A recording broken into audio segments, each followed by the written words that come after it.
My daughter looked me in the eye across the Christmas dinner table, the same table I'd helped carry up 3 flights of stairs 4 years ago, and said, "Dad, honestly, you make everything harder. We need our space back." I set my fork down. The green beans on my plate had gone cold. "Your space," I said. She didn't flinch. "You know what I mean." I did know. I'd been knowing for a while. "My name is Gilbert. I'm 68 years old. I worked 31 years as a facilities manager for a school district outside Columbus, Ohio. I retired at 62 with a modest pension, some savings, and the plan my wife Barbara and I had talked about for years. Travel a little, fix up the house, grow old somewhere quiet together. Barbara died 14 months before that Christmas dinner. Pancreatic cancer. 4 months from diagnosis to the end. There was no slow decline, no long goodbye. One Tuesday she told me her back hurt. By the following spring I was standing in a cemetery in a suit she'd pressed and hung back in the closet herself, because she was the kind of woman who thought ahead, even when she was the one dying. My daughter, her name is Renee, she's 36, called me 2 weeks after the funeral. She said she and her husband Andrew were worried about me being alone in that house. 4 bedrooms, she said. Rattling around by yourself, she said. Come stay with us for a while, get your bearings. The kids would love having Grandpa around. I should have asked more questions. I should have defined a while. Instead, I thought about the way Barbara used to reach over and turn the bathroom light off after I forgot, and how the house already felt like a place where something important used to happen. I rented out my place to a young couple, put most of my furniture in storage, and drove my truck 3 hours northeast to their house in Westerville. That was April. By July, I had been quietly absorbed into the infrastructure of their life. I want to be honest about this. I was not just a guest sitting in an armchair watching television. I was the one who picked up the kids, Miles, who was 8, and Callie, who was 5, from school every Tuesday and Thursday because the aftercare wait list was 6 months long and daycare ran $40 an hour.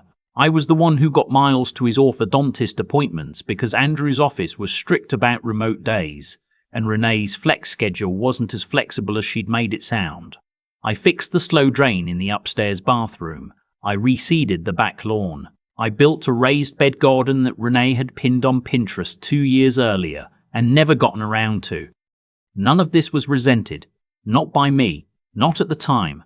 I needed to be useful. After 31 years of managing buildings, of having a list and working through it, retirement without Barbara felt like being handed a blank piece of paper and told to make something. The kids gave me shape. The work gave me shape. Andrew was cordial. I want to be fair to him. He was not a cruel man. He was the kind of man who had strong opinions about thermostat settings and who moved through his own home with the particular confidence of someone who had never questioned whether he belonged there. He worked in commercial real estate. He drove a white Audi Q7. His handshake was firm in the way that men practice. The money came up slowly, the way a tide comes up. At first, it was groceries. I started doing the weekly run and just paying for it. 2 kids, 4 people, the good yogurt they liked, the brand of orange juice Miles would actually drink, maybe $2.50 a week. I didn't ask to be reimbursed. It felt like pulling my weight. Then Callie needed a new car seat because she'd outgrown the old one and the regulations had changed. I bought it. Then Miles's soccer registration, $180 for the fall league. Then the dishwasher died and the repair quote was $430. And Andrew shook his head and said the timing was terrible, and I said, "Don't worry about it," and wrote the check. By October, I was spending somewhere between $1,200 and $1,500 a month on the household, not including the occasional dinner out, not including birthday gifts for the kids. My pension came in at just under $3,000. I wasn't hurting, but I wasn't accumulating anything either. I was flowing through. I told myself it was temporary. I told myself I was still getting my bearings. The first time I really felt it was a Thursday evening in November. I'd made a pot of chili, real chili, the way my father taught me, with dried chilies and a bottle of dark beer, and set the table before they got home. Andrew came in, looked at the pot and said, "I figured we'd do Thai tonight. I already ordered." That was it. That was the whole thing. $45 of Thai food arrived in brown bags.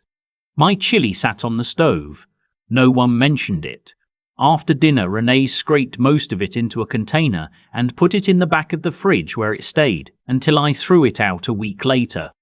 I don't know why that particular moment stayed with me. It wasn't the chili, it was the way I stood at the stove with my hands at my sides and thought, nobody asked me, not would you rather have Thai, not thanks for cooking, let's do this tomorrow, just the decision had been made and I was not part of the decision, and that was simply how it was. I started noticing how the house worked. Andrew spoke about it as our house or my house, depending on the sentence. Renee referred to the guest room where I slept as Dad's room when talking to the kids, but the spare room when talking to Andrew. They made plans for the following summer, a trip to Portugal, without mentioning whether I'd be there or somewhere else. When their friends came over for dinner, I sat with them for a while and then excused myself upstairs, and after the second time nobody suggested I stay. Christmas that year fell on a Wednesday. My son-in-law's parents drove up from Cincinnati the day before. His father Bud and his mother Lorraine, both in their early 70s, sharp and comfortable and accustomed to being the grandparents who mattered. They took the pull-out couch in the office because I had the spare room, which created a quiet inconvenience that no one acknowledged out loud, but that I could feel the way you feel a change in air pressure. Christmas morning was fine. The kids opened gifts. I bought Miles a telescope he'd been asking about, $220, and Callie a wooden art set. Renee hugged me. Andrew made eggs. It was at dinner that it happened. Renee had made a standing rib roast because Andrew's mother said she preferred red meat, and Lorraine had brought a green bean casserole from a recipe she said had been in her family since 1987, and I had baked 2 pies, apple and pecan, from scratch, the way Barbara used to on holidays. We sat down, all 7 of us including the kids, and it was fine for 20 minutes. The kids were wired from the morning. Andrew opened a second bottle of wine. Then his father Gary, his father's name was Bud, his given name was Gary, made some comment about the house, how they'd been talking about knocking out the wall between the kitchen and the living room. Open it up. It would add real value. Andrew said, yeah, they've been pricing it out. Renee said, maybe in the spring. I said I'd done a similar project in the school district, could help source materials, might save them a few $1,000s. There was a pause. Andrew said, yeah, we'll figure it out. Bud said something to Lorraine about their kitchen renovation and the moment passed, or I thought it did. After pie, after the kids had gone upstairs, after Bud and Lorraine had moved to the living room with their decaf, Andrew came back to the table where I was still sitting with my coffee. Renee stood near the kitchen doorway. She had the look of someone who had rehearsed something. Dad, she said, we've been talking and I know this isn't easy to hear, but we think it might be time to start thinking about your own place. I looked at her. I looked at Andrew, who was looking at the table. Your own space, she said. Your independence. It would be good for you. Good for me, I said. You've been here almost 9 months. We thought it would be more temporary. That was Andrew, still looking at the table. More temporary, I said. We love having you, Renee said, and her voice caught slightly, which told me this was hard for her, which did not change what was happening. It's our home. We need it to feel like our home. The kids get confused about boundaries. I thought about the telescope upstairs. I thought about the lawn and the raised beds, still covered in mulch for the winter, waiting for spring. I thought about the 11 months of grocery runs and orthodontist appointments and the dishwasher and the soccer league. I thought about my chili on the back burner and the Thai food in brown bags. When? I said. There's no rush, Renee said quickly. January maybe. We can help you find something. I nodded. I said I'd start looking. That night I lay in the spare room, the guest room, and listened to the house. The furnace kicked on. Miles turned over in his bed. I could hear it through the wall. Someone turned the bathroom light on and off. I thought about Barbara, who had pressed my suit knowing she would not be there when I wore it, and I thought about what it meant that the person who had known me best was gone, and the people who were supposed to know me next had just told me that I was a confusion, a boundary problem, a thing that made their home feel less like their home. I did not feel angry that night. I felt very, very tired. I started looking at apartments in the first week of January. I knew the area from the 9 months. I knew which neighborhoods had sidewalks, which had decent grocery stores within a reasonable drive, which were loud on weekends. I found a 2-bedroom on the second floor of a small complex in Gahanna, 12 minutes from their house. It was not fancy. It had good light in the mornings, a small balcony where I thought I could put containers for tomatoes, and laundry in the building. The rent was $1,400 a month. I signed the lease on January 15th.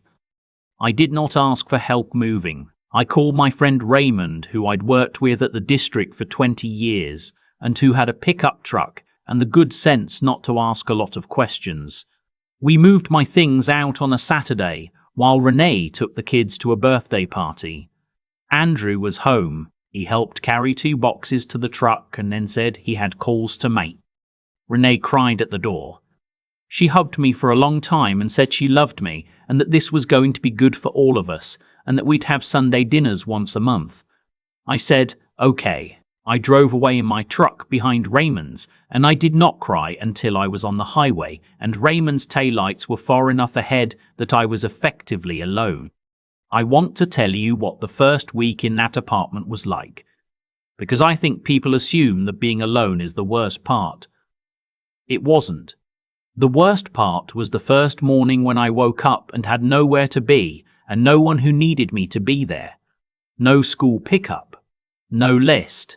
Just the light coming in through the east-facing windows and a pot of coffee and 68 years of knowing how to be needed suddenly with nothing to attach itself to. But here is the thing about 68. You have seen enough to know that the worst mornings end. You put on your coat and you walk around the block. You find the coffee shop 2 streets over that opens at 6. You talk to the guy behind the counter, whose name turns out to be Marcus. I know, but there are only so many names, whose name is Alan, who grew up in Youngstown and has opinions about the Browns that make the conversation easy. You sit by the window and you watch the streets and after a while your hands stop shaking. In February, I stopped the automatic transfers. This needs explaining. When I'd moved in with Renee and Andrew, I had set up an automatic payment to help with their mortgage, $500 a month, just to contribute, just to make myself less of a burden. I'd also been paying for the streaming services, the kids' activity accounts, Miles's orthodontic plan through the dental discount program I'd enrolled them all in. When I moved out, I cancelled the streaming services and the dental program. I waited a few weeks, then I cancelled the automatic transfer. I did not tell them in advance. I heard from Renee on a Tuesday evening. She called, and I could tell immediately that she had not called to ask how I was settling in. Dad, I think there's an issue with the bank transfer. Andrew noticed it didn't come through this month. I cancelled it, I said. Silence. You cancelled it. I moved out, I said. I'm not contributing to a household I don't live in. But we counted on that, Dad. We budget around that. I let that sit for a moment. I let the full weight of what she'd just said settle between us. You budget around money I send you from my retirement. It's not like, Dad, it's not like we're taking advantage. I know you don't see it that way, I said. And I meant it.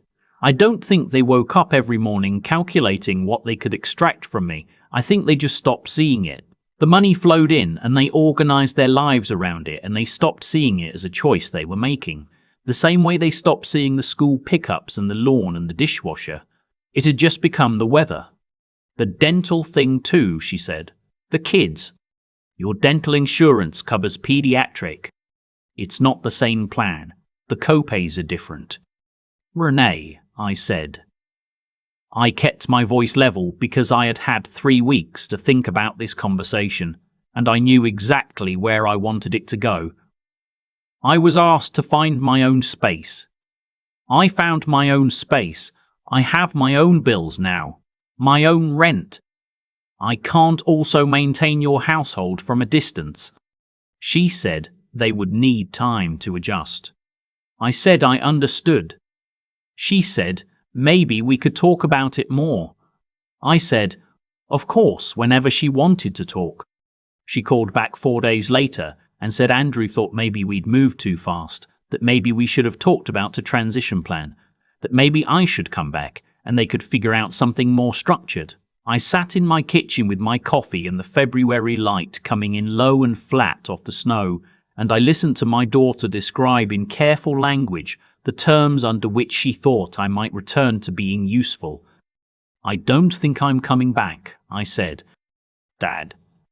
I mean that kindly. I think this is better, for all of us. March was hard. Not because of them, because of me. Because I am 68, and I am a man who was built to maintain things, and I had nothing to maintain. And that is its own kind of grief that nobody warns you about. I joined a woodworking class at the recreation centre on Tuesday nights. I drove out to see Raymond and his wife Carol for dinner twice. I called my brother Howard in Phoenix, who I had not called enough in the years when I was busy, and we talked for 2 hours about our father and about getting old and about what we were afraid of, which is not the kind of conversation men our age usually have on a Wednesday night. The tomatoes came in beautifully. I'd started the seedlings in February on the windowsill, and by late May I had 6 plants on the balcony that produced more tomatoes than I could eat. I started leaving bags of them in the lobby for the other residents. A woman on the 4th floor named Dottie, she's 73, a retired librarian, her husband passed 6 years ago, started leaving notes in the lobby asking who was responsible for the tomatoes. I left a note back. We had coffee. We've had coffee most Sundays since. I'm not telling you that story as a tidy bow on a sad story.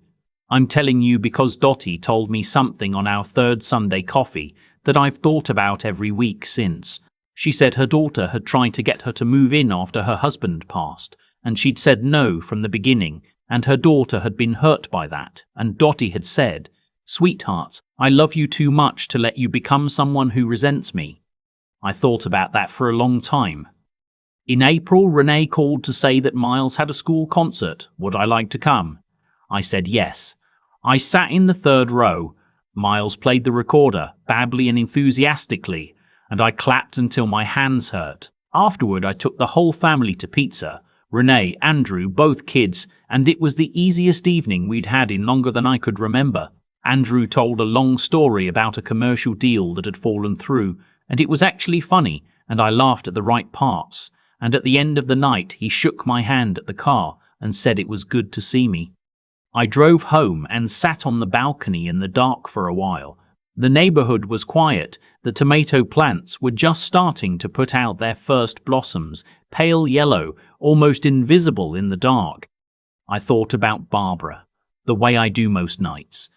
I thought about how she used to say that the hardest thing about loving people is letting them be wrong about you sometimes, just letting it sit there without having to fix it. I thought she was probably right about that, the way she was right about most things. I wasn't a burden. I was never a burden. I was a 68-year-old man who lost his wife and made himself smaller in the wrong direction, poured himself into someone else's life until there was nothing left to pour, and then was surprised when the container couldn't hold it. I think sometimes about the conversation at the Christmas table, and I try to be fair to Renee. She was not wrong that it wasn't working. She was wrong about why. She thought I was taking up space. What I was actually doing was disappearing into her space, which looks the same from the outside, but is the opposite problem.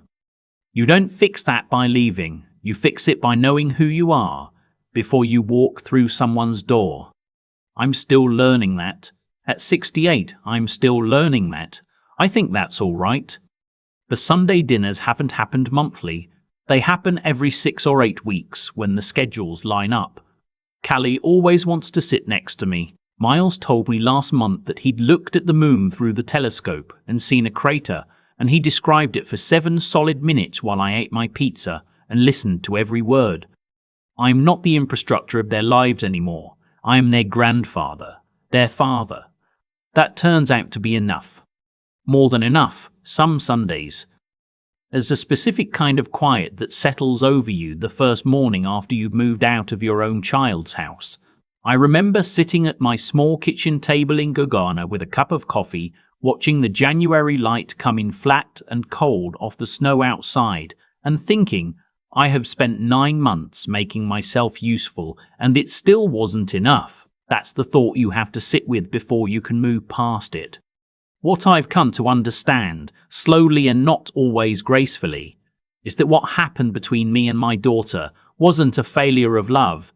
It was a failure of honesty, on both sides. I let the arrangement drift because I didn't want to cause friction.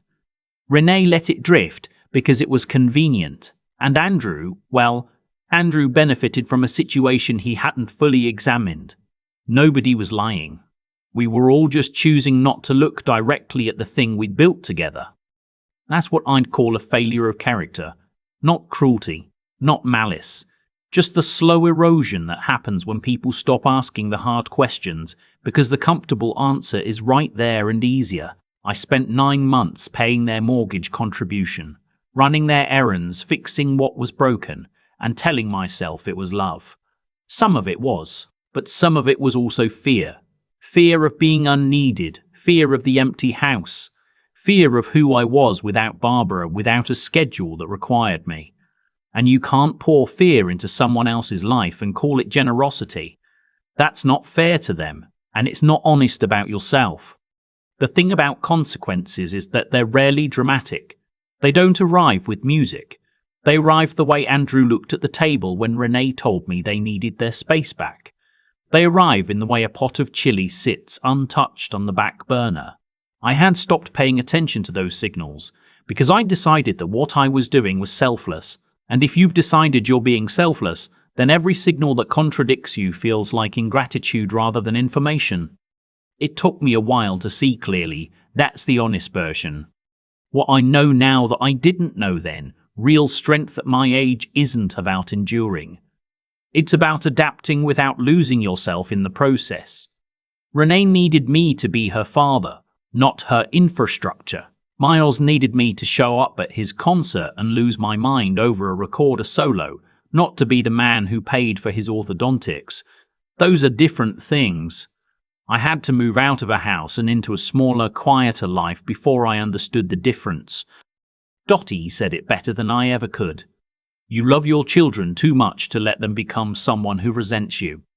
That's not a soft idea. That's one of the harder things a parent can choose. To hold a boundary, not because you're angry, but because you're thinking 10 years ahead. I still have more to figure out, but I'm figuring it out in my own space, at my own pace, with tomatoes on my balcony and coffee on Sunday mornings and a life that belongs, finally, to me. That's not nothing. At 68, that's quite a lot.